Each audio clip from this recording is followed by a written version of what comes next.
Coach, congratulations. You got to win the first one, I guess, to win the last one when it comes to conference play. So a good start for your team. You know, we had a good week of practice, Brian. That doesn't always mean that, you're going to translate that into the game, especially because we were off for such a long period of time. But the guy that I really am proud of and happy for is Brandon Ashley. We as a team lost UNLV, and I think Brandon in particular wasn't at his best. And his response was to go home for the holidays, come back, and be the best player in our practices for 6 straight days, and he was. We have that gold jersey, which we give out statistically to the player that's earned it, and our practices were long, and we went at it really 5-6 days since our last loss. And for him to win the gold jersey and then kind of watch how he played tonight, it translated right into the game for him. If he wasn't in foul trouble, he would have had really a fantastic game. But I thought he set the tone early, did a good job on defense, a really good job on offense. And, our defense did a good job throughout the game, and that's why we won.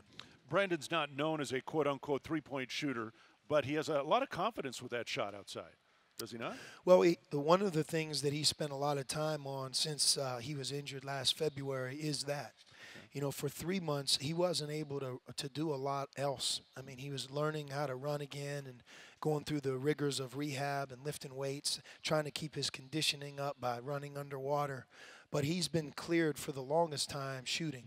And in Maui, we talked to him. He wasn't shooting the ball well. But that's to be expected. It takes a little bit of time to get used to playing 5-on-5 again. But I think now that he's completely back, he has 10 games, 12, 13 games under him. His shot really started to arrive about 2 weeks ago. He can shoot the basketball, and I think statistically he started to do it last year, but his work in the offseason, I think, has put him in a position to be able to take open threes. We were just talking before you came out.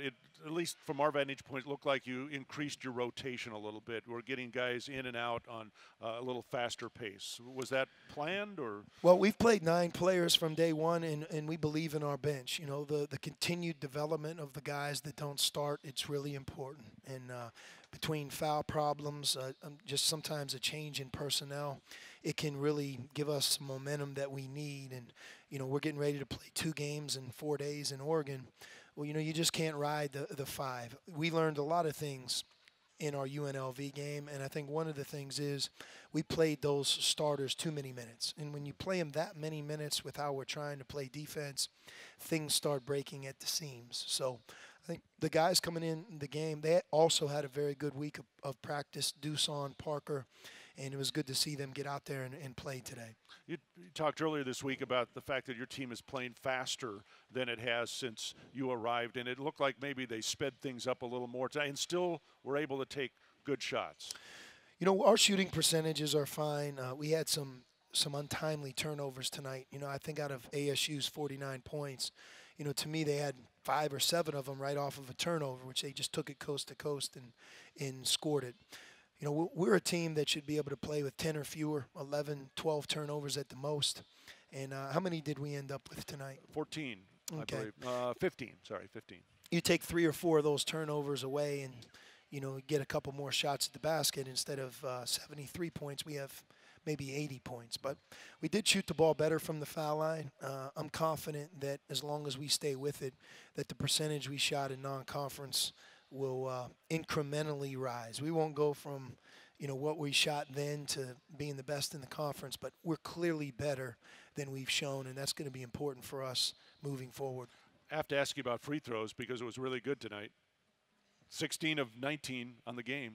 Yep, no question. And that hopefully is a sign of things to come. Okay. Thanks, Coach. Congratulations. Thank you. Head Coach Sean Miller here courtside at McHale Center, where the Wildcats beat Arizona State 73-49. Coach, brought to you by